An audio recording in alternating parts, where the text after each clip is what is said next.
Hey, what's up guys, Zukon here, and welcome to my PvP guide for the Retribution Paladin in Legion. In this guide, we're going to be going over the talents, honor talents, the burst, the rotation and abilities, the defensive mechanics, macros, and at the end, I'm just going to talk about a little bit of what comps Ret Paladin can fit into and how I feel about the Ret Paladin.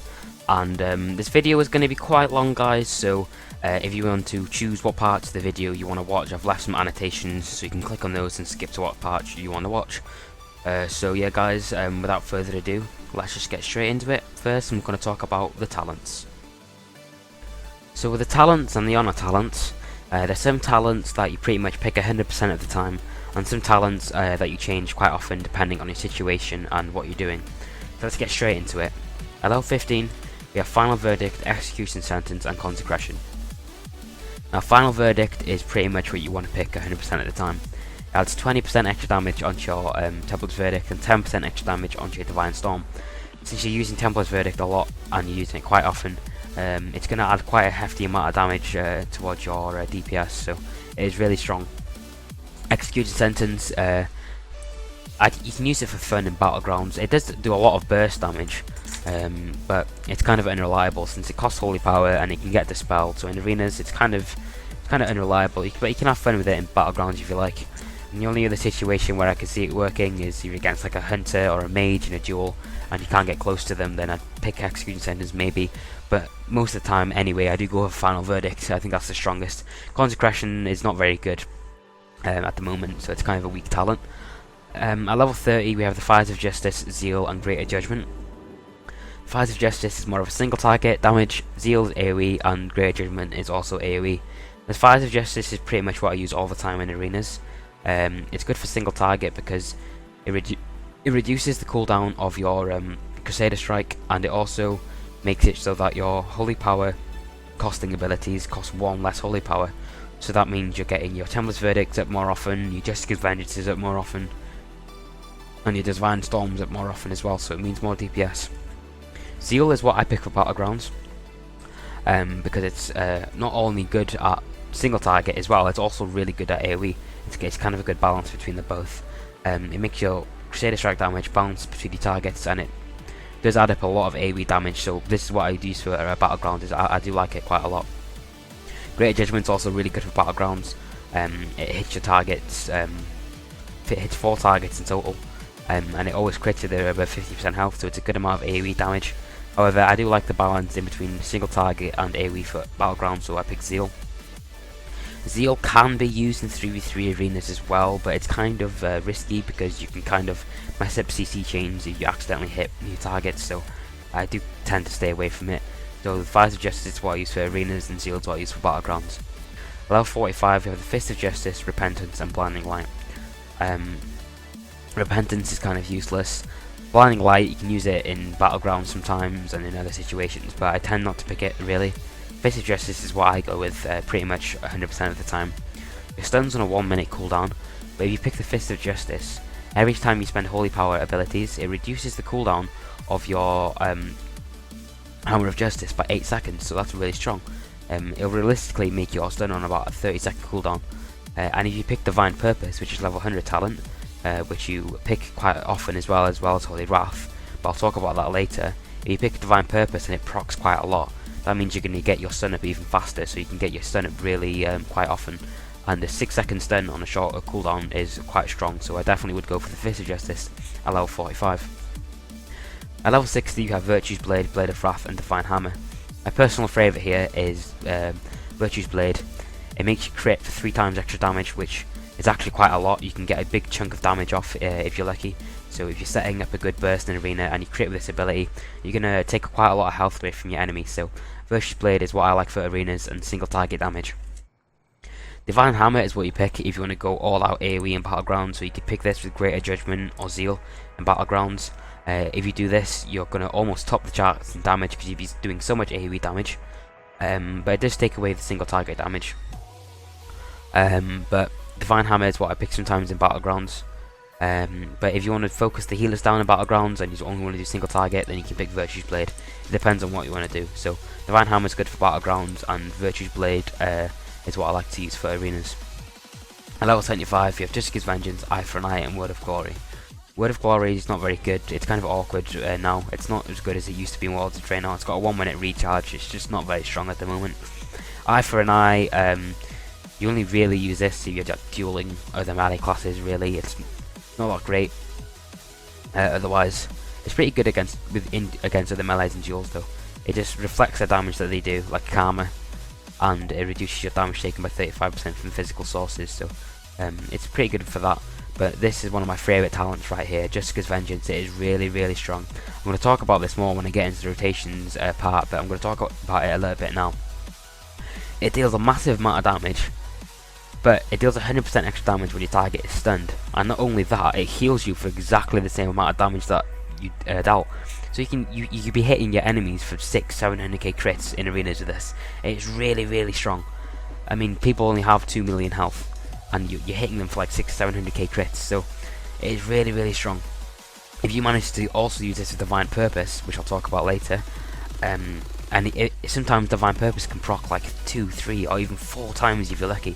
If that happens to you, and you've selected Justice's Vengeance and your target's in a stun and you can't trinket it, that target is pretty much going to die. It's a massive amount of burst damage and it's really strong. But what you can do is you can generate 5 holy power, stun them, use Justice's Vengeance, and then use Wake of Ashes for another instant 5 holy power, and then use Justice's Vengeance again, and your target's going to take so much damage in a stun. So it's really, really strong, and I really do like Justice's Vengeance. It's good for surviving as well, which I'll talk about in the other section in a bit. At level 90 we have Divine Intervention, Cavalier, and Seal of Light. Between Cavalier and Divine Intervention, I always change these two, depending on what situation you're in. Cavalier, if you think you can get kited around a lot in arena, I definitely would pick Cavalier. It's kind of decent if you don't have the auto bubble, and sometimes it might make up for the extra mobility. So if you think you can get kited around a lot, then I would pick Cavalier. But Divine Intervention is also really good. It basically halves the cooldown of your bubble. So your bubble's going to be on a 2.5 minute cooldown.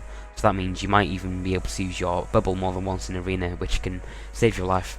And also, you don't have to worry about actually bubbling. It will automatically bubble you when you get to 0 HP, and it will heal you for a little bit as well.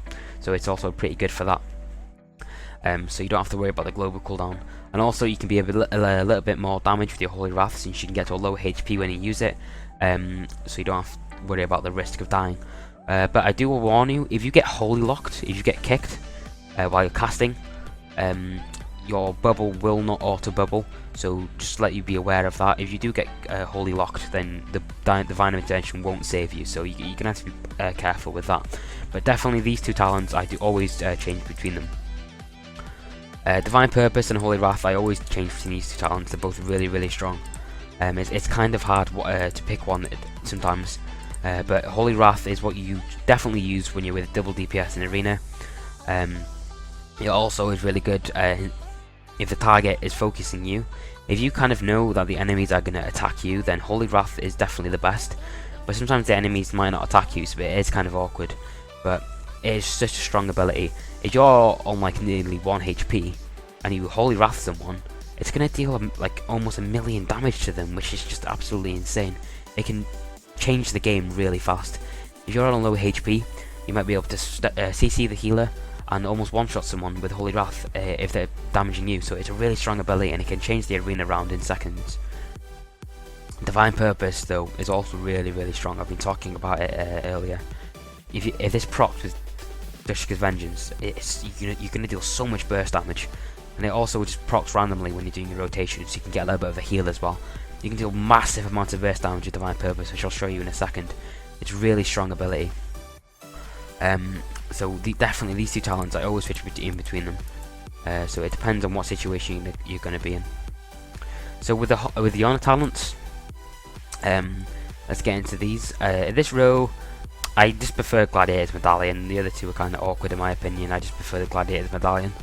It's a 2-minute trinket. This is what I like. These you have to change in between them. If you're against a double melee comp, then you choose sparring, or if you're dueling another melee class, then you might want to choose sparring. Reinforced armor is good if you're not getting healed. So if you're with a double DPS, I'd pick this. And also when you're in a battleground, you'd pick this as well. You're not always going to be above 80% HP. Well, it depends. Well, if you're an RBG, then maybe. But like usually when you go into random arenas, you do usually get healed. So reinforced armor is what I pick for that. But hardiness is what I pick if I'm with a healer. You take 20% less damage when you're above 80% health. And when you're with a healer, you're above 80% health quite often. So it's quite good for that.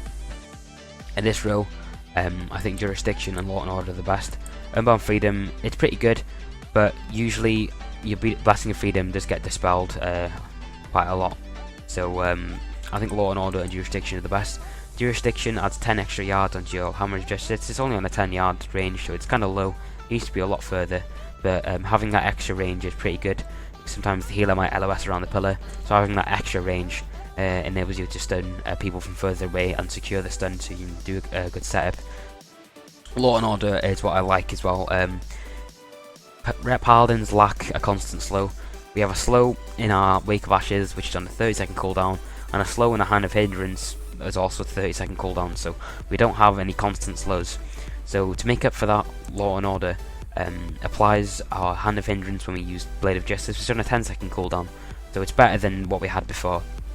So it's a pretty good, just to add a little bit more slows, so we can keep up with our enemies. It's not as good as like a Warrior's Hamstring. I do wish we had one of those abilities, but we don't, so Law and Order kind of makes up for it, so I do like this talent as well. So these two talents I do like. And this row is actually quite a diverse row. You always switch between these talents. Luminescence is actually really good because when you're getting healed, it also heals your allies for 30% of the damage. But it was like that Druid ability, I think it was called Nature's Vigil. It works like that. Correct me if I'm wrong, but I believe that's what it was called. It also works like that, so it's a pretty strong talent against countering AoE cleaves if your healer's healing you. But if your healer isn't healing you, it's kind of useless. Pure of Heart is what I'd use if you're against classes with diseases and poisons, or like Death Knights and Warlocks and classes like that. You want to select this talent definitely if you're against classes like those. But if you're not against classes like those, there's no point in picking it. You'd either pick Holy Ritual or Luminescence. Luminescence also has got 20 yard range, so sometimes you can be out of range, so it can be kind of awkward. But I do like it, it is pretty strong, I do pick it quite often. Holy Ritual, it heals your allies for about 10% of their health when you put it on them. Usually when you bop someone, they're getting trained, so having that little bit of an extra heal can be pretty good. So I do like Holy Ritual sometimes, but these two talents are definitely the ones that you want to pick. Holy Ritual is definitely beneficial if you're with a double DPS as well. But it kind of depends. Some arena comps kind of force you to be spread out. If it's in that case, you wouldn't pick Luminescence because you're going to be out of range of your healer, and Holy Ritual would be better. But if you know you're going to be close to the healer, then Luminescence is really good. This row, you definitely want to pick Blessing of Sanctuary every time when you're in arena. It is such a strong ability. I don't know if a lot of people realise this, but it's on a 25-second cooldown. It can remove stuns, silences, fears, and horrors. I mean, some classes have stuns, and it's on a longer cooldown than 25 seconds. So you pretty much can counter other classes' stuns completely. So you definitely need to get this keybinded and macroed to your arena allies. It's such a strong ability. I can't stress how strong it is. It's just really strong ability. You can save your healer from dying in a stun. You know, it's basically like a free trinket for your allies, and it's really good. Vengeance Aura is definitely what you want to pick for battlegrounds. Basically, when your allies get stunned or get CC'd, when they get CC'd at all, pretty much hard CC'd, if they're within 40 yards of you, which they pretty much will be, it stacks up to 40% extra damage. So it can secretly add a lot of damage in arena. People are getting stunned, feared, silenced, feared, and whatever in battlegrounds all the time. So this is really strong because your allies are always getting crowd controlled, and you're also always getting an extra damage in battlegrounds. So it's really strong for that. So Vengeance Aura for battlegrounds and Blessing of Sanctuary for arenas. The final row, I definitely think that Lawbringer is the best here. It pretty much guarantees 100% uptime on your judgment. duration of the judgment's longer than the cooldown, so you're always going to have 100% uptime. Divine Punisher is okay. I've been testing it. It's okay, but you are switching between targets quite a bit sometimes, so maybe it's kind of awkward. Hammer of Reckoning, it's a lot of burst damage. It stacks up to 100. You can do like 400k damage, maybe like 600k crits with it. You can set up some really good burst damage with it. However, it does take a while to charge up. It's on a 1 minute cooldown, and you have to charge it up to 100. So when you blasting yourself and your allies, if you get damage, it stacks up. But I do think Lawbringer just overall is better for the damage. So that's it about the on the talents, guys. Hopefully you got a little bit of a better understanding from that. So I did ramble on for quite a while, so hopefully you learned something from that. So next I'm going to talk about the rotations, the burst, and the survivability. So I'm going to talk about the rotation, the burst, and the survivability mechanics. I think I'll start off about talking about the most optimal burst situation to start off, because that's probably what you guys want to see. So I'll talk about the burst first, then I'll just talk about the basic rotation. So the most damage you're going to deal is when your target's in a stun. So you can either get your stun or your arena target stun, and that's when you're going to be using your Jessica's Vengeance. Now it costs 5 holy power. The quickest way to get to 5 holy power is by using Wake of Ashes, but if you're going to get to the most optimal burst, the best way to do it is just to generate 5 holy power first. So with any ability, just make sure you get to 5 holy power without using Wake of Ashes. So say you're about to set up the target, you've CC'd the healer, and your damaging target is about to get stunned. If you do that and you make sure you have 5 holy power, you make sure that Judgment applied to the target, you'd stun the target, you'd pop your wings and whatever, then use Jessica's Vengeance, Wake of Ashes, and Jessica's Vengeance again. Now, if your Divine Purpose procced, you could have done that a third time, maybe even a fourth time, so you can do a lot of burst damage with that. So I'll show you what I'll do against a player in a second.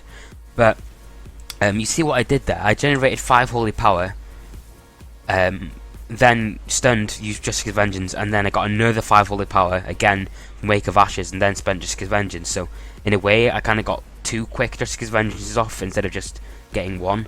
So that's the most efficient burst you can do. So I'm going to show you what I can do against a player now. So I'm going to show you what the burst can do to a target. So I'm just going to get to 5 holy power first of his pet. What I'm going to do is I'm going to apply Judgment to the target, pop my wings, stun the target, Jessica's Vengeance, Wake of Ashes, Jessica's Vengeance. And I had another proc. I could do another Jessica's Vengeance again, but he already died, so I could have done the burst is absolutely insane. See, after that, I could have done another Jessica's Vengeance, would have hit even harder, so it's really strong burst, guys. It is a little bit less in arena, but that third Jessica's Vengeance would have killed him definitely in arena, so it's a really strong burst, guys, and that's how you do it. Talking about the rotation itself, so basically there isn't really a set rotation. It's more like you got to think about like rules in your head of what you need to do. So I'm going to go over those now and what you really need to think about most of the time. I'd say one of the most important things is to try and keep Judgment applied to the target 100% of the time. And since you've chosen the Lawbringer talent, then there's no excuse for you to have it up 100% of the time, because the duration of the Lawbringer is 16 seconds and the cooldown is 10 seconds. So you should have Judgment up pretty much 100% of the time. This will enable you to deal a lot more damage with your holy power spending abilities due to your mastery. So it's really important that you keep that in mind. Another thing that you have to think about is trying to keep Crusader Strike on cooldown all the time. You see it's always it's at 2 stacks now, but if I use it, it'll be at like 1 stack, blah blah blah. So you want to try and keep that on cooldown as much as you can and try not keep it stacked up at 2 stacks. You're not always going to be able to do that. There are some situations where you need to like spend some holy power, or you're getting kited or whatever. You know, that situation will arise, but you gotta try your best to try and keep it off cooldown, because it will increase your efficiency of holy power generation. And another thing that you have to keep in your head actually is try not to overspend holy power. You see here that I'm at 4 holy power, so if I were to spend Blade of Justice, you know, I'd generate 2, I'd overspend like 1 holy power, so in a way I'm decreasing my DPS, so you need to try and avoid that. But obviously there are some situations where, you know, you might be at max holy power and then you're ready to spend it, but say you got rooted or whatever, then, you know, you can spend it, like, you can use judgment and that, you know, there's no other way to damage the target. You know, situations may arise like that where you know, you can kind of get away with overspending, but most of the time, you do want to try and, like, avoid it. It's the same with Wake of Ashes. Say that 1 holy power, and, you know, it generates 5, so obviously I'll be overspending again. But yet again, you know, in some situations, if you really do need that 5 holy power for a Justice's Vengeance heal or something, then, you know, you can overspend it, you know, or you want to really kill the target if it's on really low HP, you know, just to get to that quick 5 holy power. Then situations like that, you know, you can kind of, like, you know, get away with it, but most of the time you do want to try and avoid it. So I want to talk about Wake of Ashes next.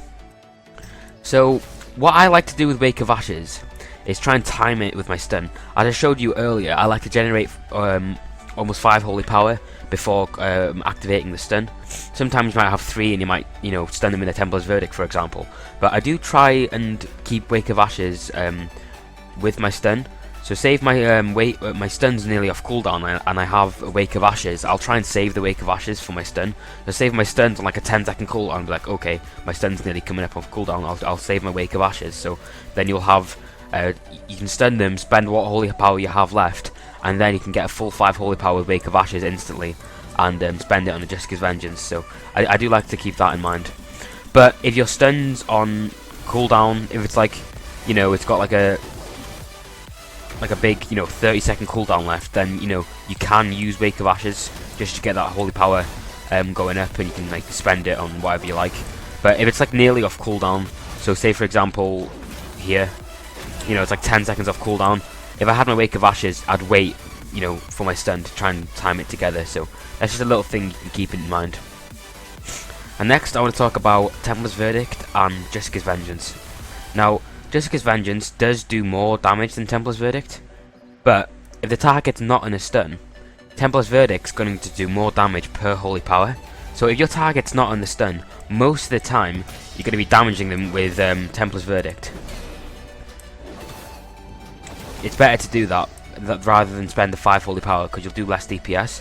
But there are some situations when the target's not on a stun and you'll use Justice's Vengeance instead. But I'm going to talk about that in the defense section of the video.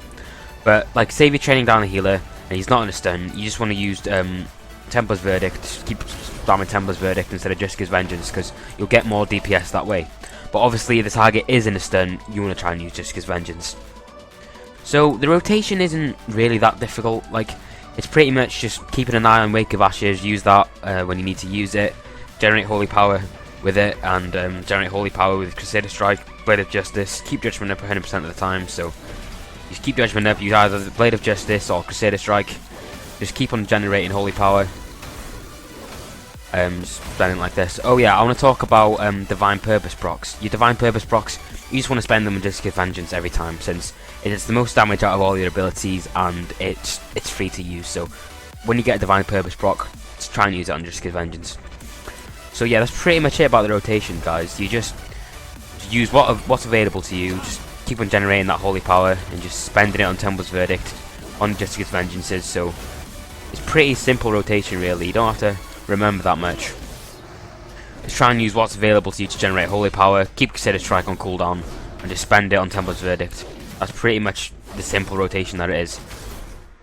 So I hope you got a better understanding of, you know, how the abilities work together. So I'm going to talk about the defensive part of the Ret Paladin now.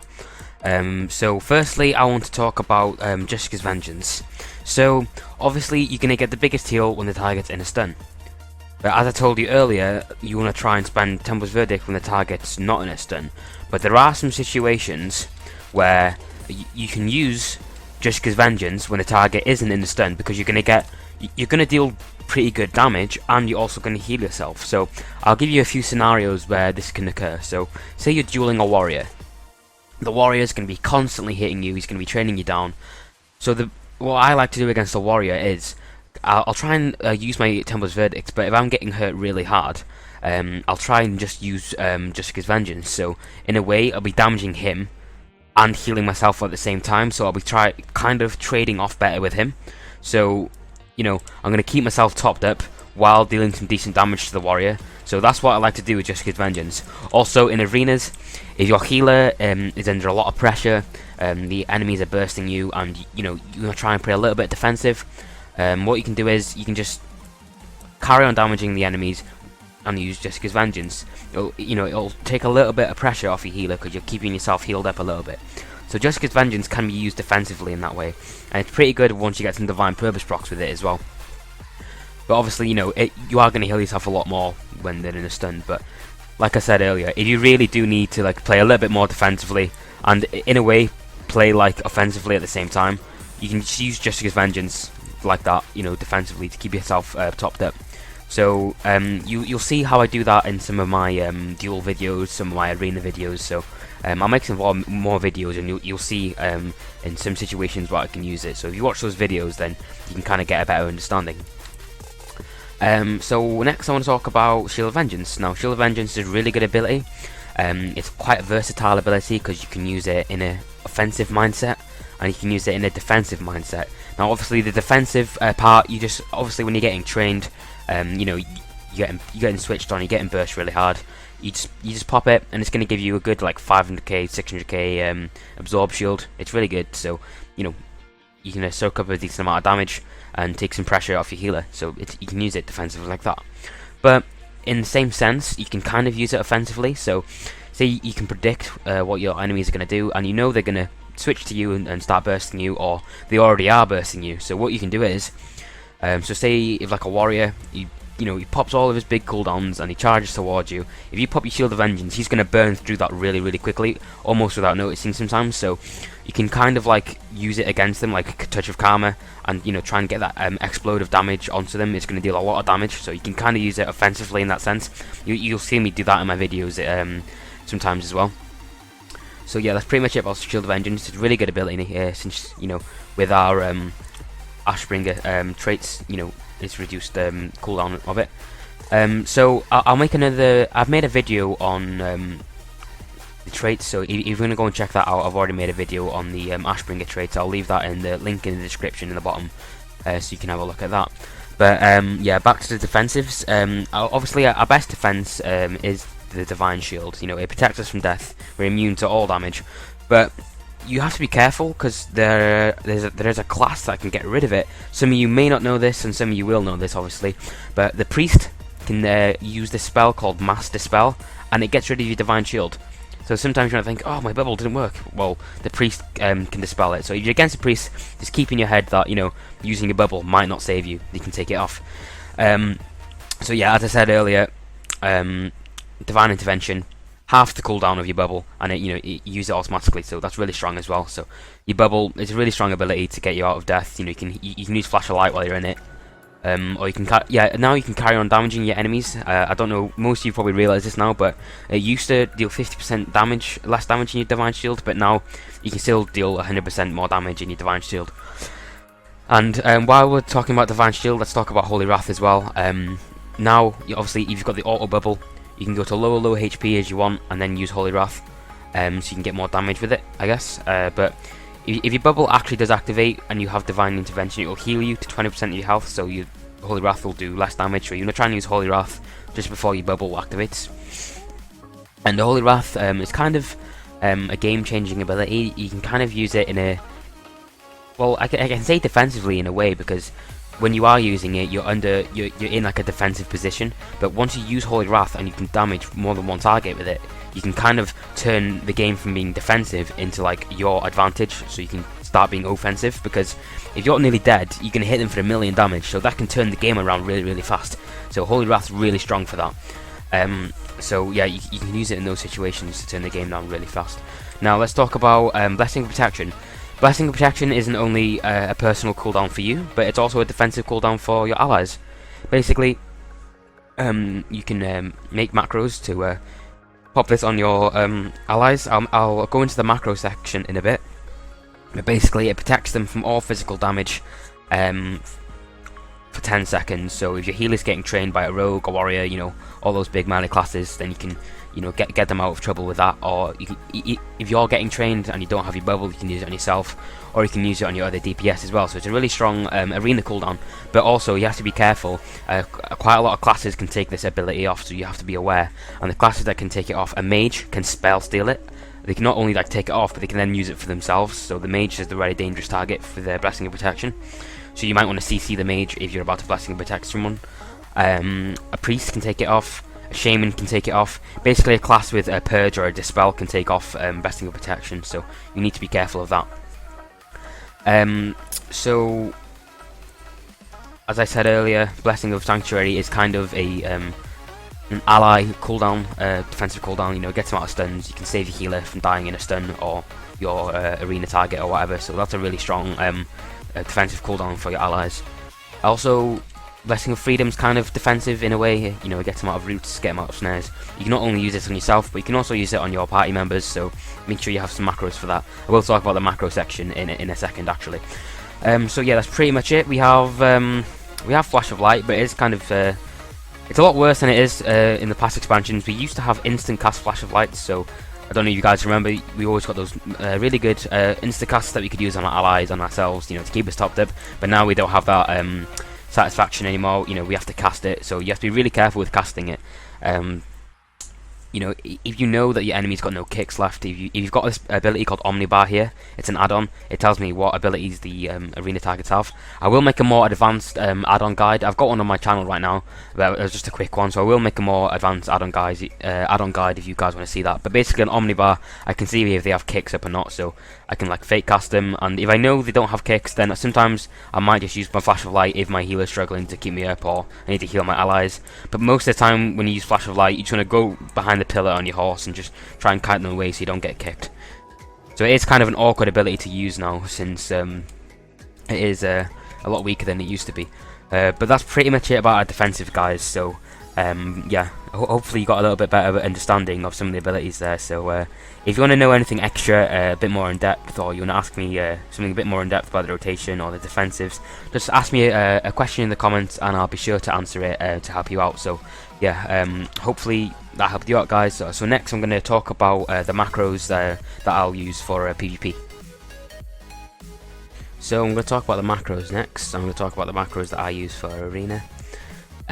These two are the anti-stun macros, so these are my macros for my Blessing of Sanctuary, so I can get my Party 1 and Party 2, my two arena partners, out of stuns and fears and stuff, so these are quite important to have. I'll leave all the text for the macros down in the description, guys, if you want to copy-paste them. But if you guys want to change the targets in the spell, all you need to do is change this last bit here, that's the spell, and this bit inside here is the target, so if you want to customize it, that's what you need to do. I have a Swifty Burst macro. It's not really relevant anymore in arenas and battlegrounds because you have my trinket in there, you can have your potion in there. It's pretty much for battlegrounds, really. So I'll leave the text for these down in the description anyway. I have a Blessing of Freedom macro for my arena partners. So we can get them out of roots and snares and things like that if they really need it. So these are quite important to have. So this is one of the most important macros that you definitely need to have if you don't use many macros, because this is a really important one, and I suggest you put it on a pretty good key as well, because it's quite critical to get a really fast Blessing of Protection out sometimes to try and save your allies from physical damage. So yeah, I have a Blessing of Protection macro for my Party 1 and my Party 2. Next, I have a Cancelaura macro for my Shield of Vengeance. So this is when you want to absorb some damage, but you know that the mage is going to steal it, so you can just cancel it instantly, so he doesn't end up stealing it. I also have a macro to heal my two arena partners. You don't use Flash of Light that often, but in some situations you do need to use it to try and keep your allies alive. But it's a rare occasion, but sometimes it does need to come in handy, so it's best to have those macros right there. And then I have my kick focus macro. I just like to put my kick and my stun off my focus target. But if you're the kind of person that likes to have your kick and your stun on arena target 1, 2, and 3, then you can go ahead and do that and customize it. So basically, you could have 3 different keys for your 3 different kicks. But that's quite a lot. So what I suggest you guys do is to keybind your targets. I'll make another video on my keybinds later down the line. But if you do what I do, I've binded my mouse scroll to targeting other targets. I press Alt and mouse scroll to change between my focus targets, and that enables me to stun other targets as fast as I can. So, but if you're the kind of person likes to use loads of keys and just have kick and stun on 3 different arena targets on 3 different keys, then you go ahead and do that. But what I suggest is just to have it on your focus target here. So yeah, I got my stun macro on my focus target as well. So that's pretty much it about the macros, guys. If you have any questions for me that you want to understand a little bit more deeper, then just let me know in the comments. So yeah, that's pretty much about the macros, guys.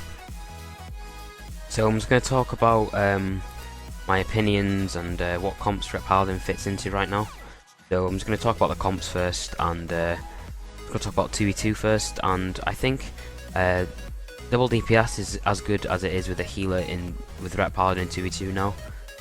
My favourite healer with the Ret Paladin is the Resto Shaman. I just think it's really good with the Counter Strike Totem. The CC is decent as well, but obviously other healers like a Resto Druid and the Disc Priest also work very well. They've always been at the top, so they also work really well. With the double DPS, one of the strongest ones is the Sub Rogue. It works really well with the Ret Paladin. The CC is really strong. It has stuns to set up for your Jessica's Vengeance. The burst potential is very high, and you can just nuke healers down and just CC the healer on your DPS down really easily. So they're really strong comp. The Fire Mage also works pretty well with the Ret Paladin. The Demon Hunter is pretty good, but it's not that good because the CC isn't that great. That's more of a 3v3 thing. The Windwalker Monk works pretty well, but that's getting nerfed in 7.1, so it's getting changed a little bit, so I'm not sure about that anymore. The BM Hunter is actually really good, and I do like the Shadow Priest. The Shadow Priest is also really good. So in 3v3, again, Sub Rogue's really good, the Mage is good, Arms Warrior is actually really good for the melee cleave. It's quite a strong burst class. Is one of the most bursty classes in the game. It works really well with the Arms Warrior with any healer pretty much. The Shadow Priest works really well. It's got some good CC and some good burst potential with the Ret Paladin as well, and range damage, so it's pretty good as well. So the melee cleave is what's shining in 3v3s right now at the early stages of Legion. I don't know if the range classes are going to evolve a little bit as Legion comes on, but melee cleaves and nuking the healer is pretty much what most people do right now.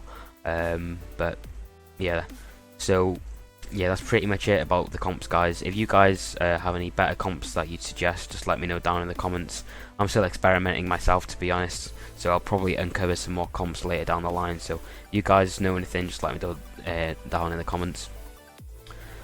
So with the Ret Paladin, I'd say the main disadvantage to it is the lack of movement speed, as you guys already know. It doesn't have a constant slow like it used to, and it doesn't really have a movement speed steroid anymore, so it's kind of slow, and that's what makes it struggle in 2v2 against some healers. It can't catch them sometimes. That's why it's pretty good at double DPS, because like Mistweaver Monks, you just can't catch them because the Ret Paladin's so slow.